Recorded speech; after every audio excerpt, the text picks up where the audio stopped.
Hello, everyone. Welcome back. We're here for part three. We still have a number of musical examples to cover, so let's jump right into it. I want to pull up my lecture notes and discuss Tejano music before I talk about the other two traditions of regional Mexican music. To orient ourselves to what we're discussing, let me go ahead and pull up my lecture notes once more. So when we're discussing Tejano music, I'm talking about a music that's called Tex-Mex, or also known as Tex-Mex. So European immigrants in Mexico fled to Texas during the chaos and war that was set in motion by the Mexican Revolution. And the Mexican Revolution happened from 1910 to 1920. Part of our videos in our first selection covered that area of time. In Texas, the dance music of the new European refugees mixed with the songs of Mexican Americans in a style that would eventually become known as Tejano or Tex-Mex. There is I'm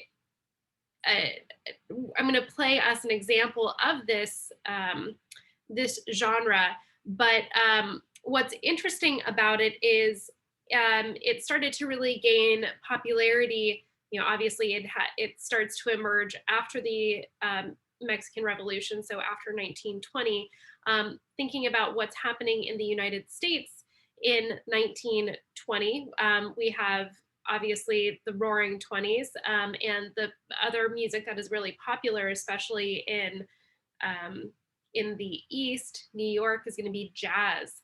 And the popularity of big band music really continues very strong into the 1930s, into the 40s, and is going to heavily influence the music of the 1950s, which again, like Tejano music was really influenced then by this big band tradition that happens in the 1950s. The ensemble that was initially fairly small ended up growing into larger ensembles called bandas or orchestras. And they had a variety of wind instruments and some instruments that we've also heard and seen in our Norteno style. So I want to play for us a example of this genre from 1965, Oscar Martinez, a song that is going to exemplify some major differences between this style and what we just heard with the corridos.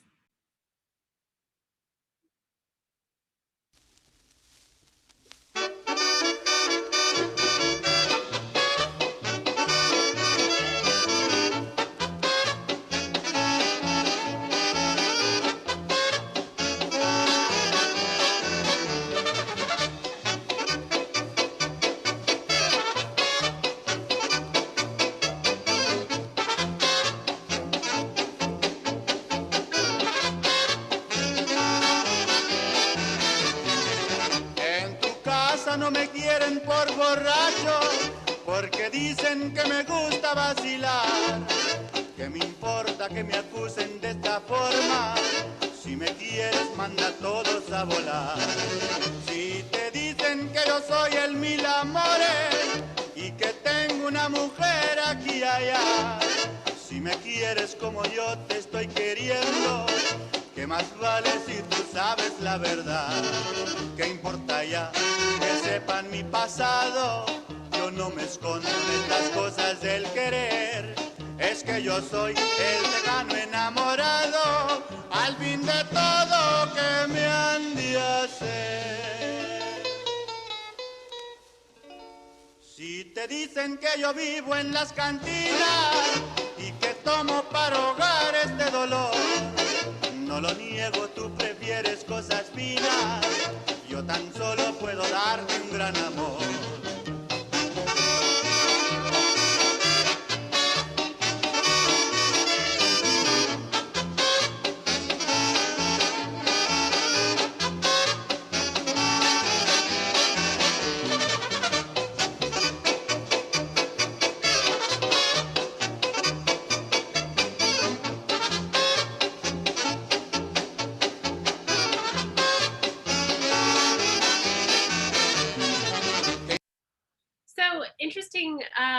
things happen in this song. One of them is that in the middle there, we had this stretching of time, this section of rubato.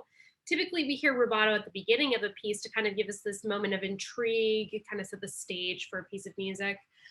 In this case, it was a flashy move for our soloist, our vocalist, to take a moment to kind of step out of the ongoing, kind of not monotonous, but unforgiving rhythmic drive of the song, which is otherwise in simple time. So you hear a lot of that within the context of jazz as a large genre. Moments for singers or instrumentalists to take a moment of improvisation to draw attention to themselves before going back to a more ensemble based texture. And talking a little bit about texture, we have, this is certainly for the most part homophonic texture where we're listening to a lead singer and everyone else is supporting that lead singer. However, homophonic texture comes in all sorts of varieties in terms of complexity and simplicity. And some of the simpler expressions of homophonic texture is just one, like a singer plus a guitar, for example, keeping the instrumentation, the timbre of the piece relatively limited. But once you have more people, you have more diversity in terms of what people can do and kind of what roles they can fall into. So if you thought that this piece did have like a couple elements of heterophony, not incorrect, but I would still think that this feels a little bit more homophonic than heterophonic, most certainly. Let me go back to my lecture notes. Again, talking about the regional musical styles, I want us to talk about both mariachi and banda. Before we do that, sorry, in talking about what we just heard, the Tejano music, the bandas and orchestras are going to have more diversity in terms of their tone colors. The big instrument that goes missing here that we hear all the time in our da da da da Norteno style is going to be the button accordion, right? We didn't hear one stitch of button accordion in what we just listened to. So this is, we're going to hear that elements of the bandas here are going to also be replicated in the banda style. The thing that's different from here to here is still instrumentation. So this is a little bit more wind driven. The banda tradition is more brass driven. So in fact, giving us a sort of point of comparison, perhaps we should talk about banda first.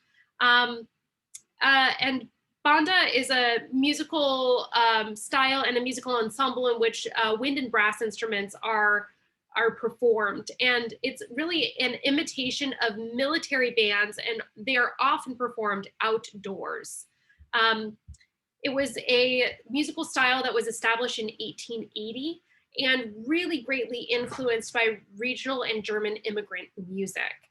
A lot of these musical genres are very male dominated, which is why in the fourth part of our lecture, we're going to take some special attention to listen to some prominent female voices within these different genres. But this tradition, more so than perhaps the others, seems to be very male dominated. I'm going to play us the most famous banda tune, which was really popular in 1944. And like I said, this is a kind of music that is often performed outdoors. And we're going to have instruments that reflect that necessity of being played outdoors. So things that are a little bit more durable. Brass instruments are actually an incredibly durable family of instruments. Probably little known fact to you all, the idea that Brass instruments, if you need to clean them, they actually receive an acid bath. So they are, I mean, you can drop them and do great damage to them and dent them, and obviously prohibit them from, performing if you're too rough with them or making sound. But they can actually, in terms of weather, withstand quite a bit. So without further ado, let me pull up our banda hit from 1944. Oh, wrong screen that I am sharing. Hold on. Let's try this again. So here's our banda tune as performed by a banda ensemble.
So again, an ensemble that's very practically used for outdoor festivity.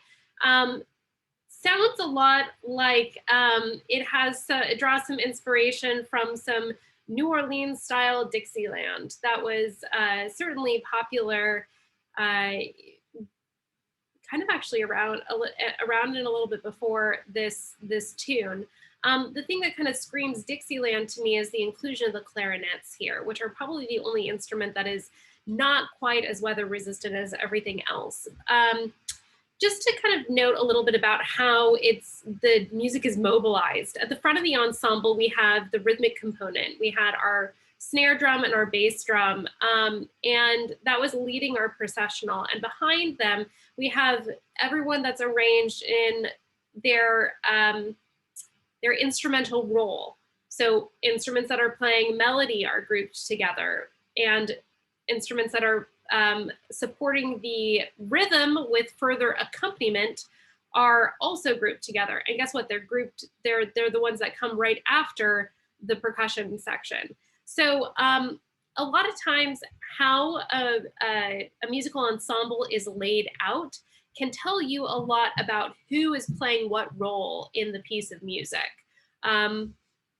We like to listen and dissect a lot of this information, of course, with our ears. But visually, we can also receive a number of cues based on the performances that we're seeing. To conclude our third section, I want to talk about mariachi music. So let me go back to my lecture notes. So mariachi music actually might be the title that we are most familiar with out of any of the musical traditions that I discussed. And what's really interesting about mariachi is that it was initially a kind of Spanish theatrical orchestra, and the timbres that we're interested in are going to represent things that are a lot closer to our our initial style, musica norteña. But the mariachi style is going to make some significant deviations from it. And that is, well, as we can see, our list of instruments has changed. Violins, guitars, and harps are a part of the original mariachi ensemble.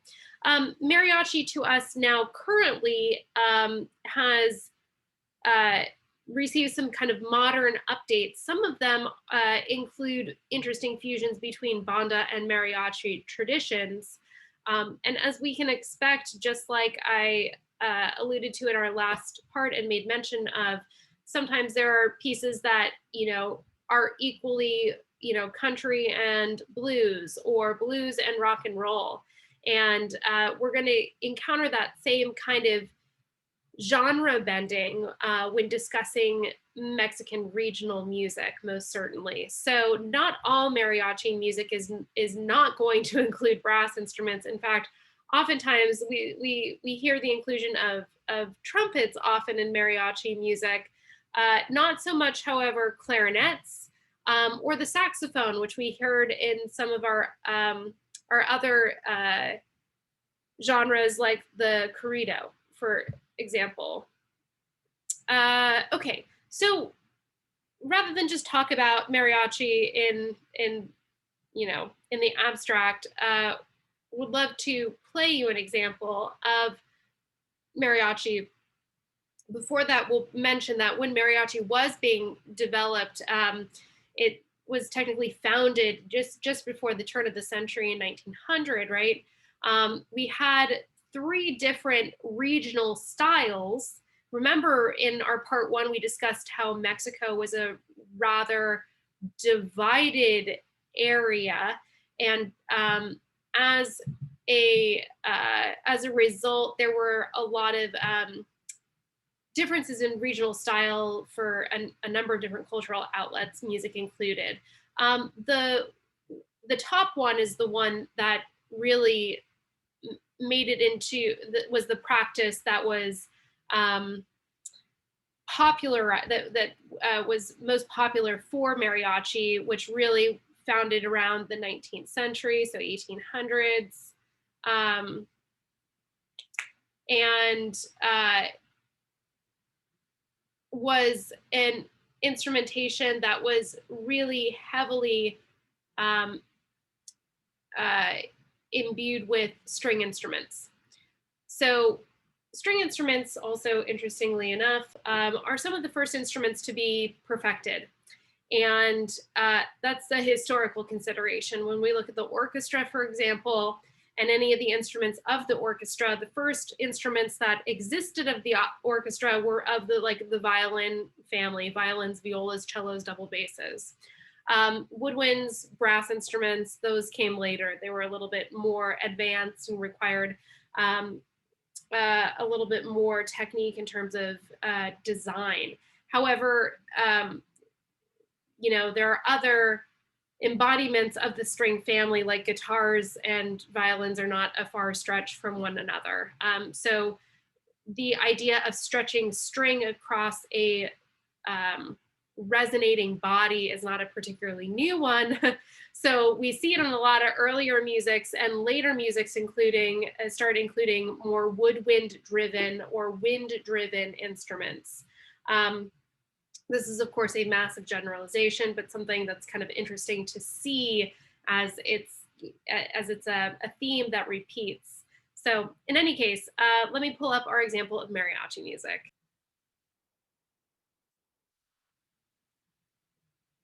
I keep sharing the wrong screen. Hold on. Sorry about that. Let's try this again. There we go. Eres la tierra más mexicana. Ella lo es. Guadalajara.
All right, I'm going to go back to it so we can check in on a couple things. We have this dikada, dikada, dikada, dikada, dikada, dikada, dikada. We have this repeating rhythm. What is that? 1, 2, 3, 1, 2, 3, 1, 2, 3, 1, 2, 3. So we have this 1, 2, 3, 4, 5, 6, 1, 2, 3, 4, 5, 6. Another example of simple compound time. Okay, so we now heard of a number of examples that preference that as a rhythmic feel.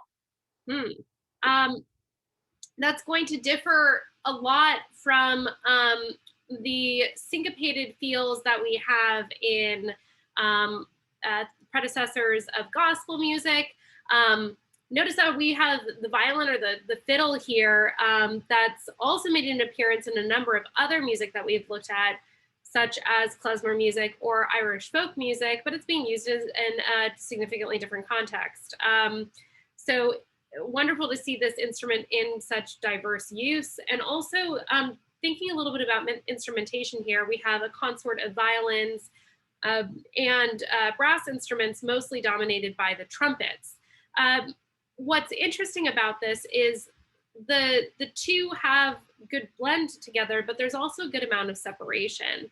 And separation gives us the ability to kind of think about musical layers a little bit more independently than smushed together. Another interesting key factor of this is that we have whole moments that feature voices in a choir configuration where we're not doing it, it's not a cappella because it is still supported by instrumental accompaniment, but it is really maximizing the amount of diverse sounds of the ensemble by having instrumentalists also sing. So, or singers also be instrumentalists. A lot of economy within this particular kind of arrangement. I want to go back to it just one more time to listen to a little bit of it so you can hear that simple compound time.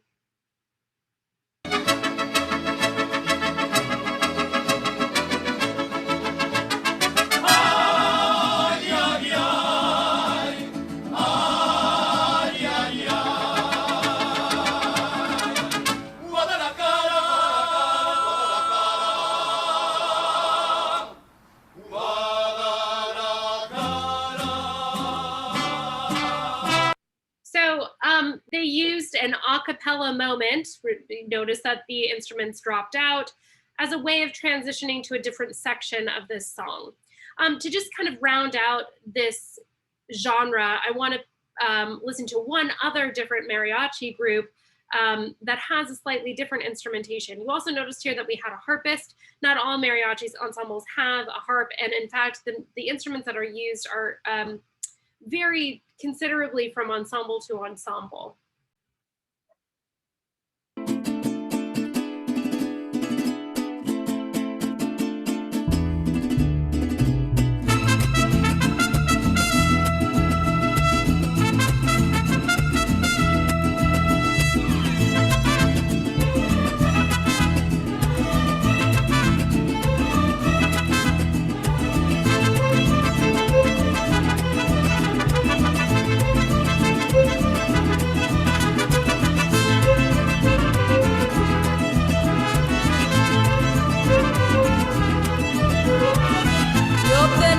Cascabel con una cinta morada, yo tenía mi cascabel. Yo tenía mi cascabel con una cinta morada, yo tenía mi cascabel. Y como era de oropel,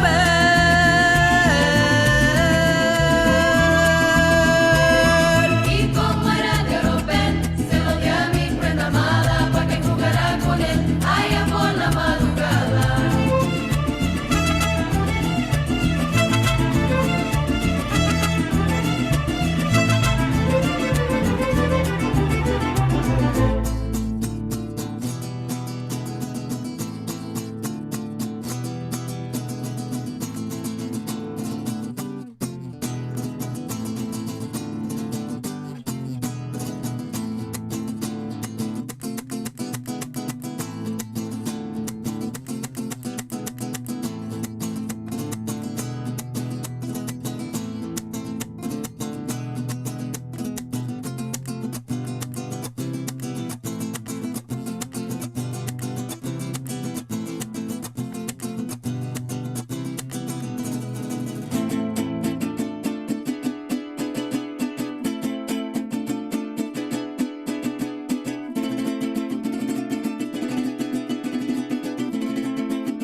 So what's really neat about this particular tune, and I encourage you to listen to the remainder of it, because the entire ensemble does come back in. But much like a jazz tune, we have this moment where different instrumentalists get to step out and become soloists, improvising on the tune that's set forth by the entire ensemble. And as a crowd of music consumers, we really do like that. The idea that instrumentation is something that is motivated and moves throughout a piece of music, that our texture is also changing and moving. Did you notice that this tune also happened to be in either 3/4, 6/8? It really depends on how you're listening to the accent. But if you happen to revisit this one, you should try to superimpose both of those time signatures on it and see if you happen to agree with one or the other. No matter how you slice it, it is a regular repeating pattern of stresses, which again is pretty commonplace in a lot of the music that we've seen, rather than rhythmic irregularity. Wonderful. So that's going to conclude our third section, talking about these other three genres of Mexican American music. In our fourth and final section, I want to turn our attention to some prominent female voices, and in doing so, test out our ears and see if we can identify which of the music traditions and genres they most closely associate with. Again, things that we're going to be listening out for. I think the biggest thing is going to be timbre and instrumentation. What instruments are being used for a particular piece?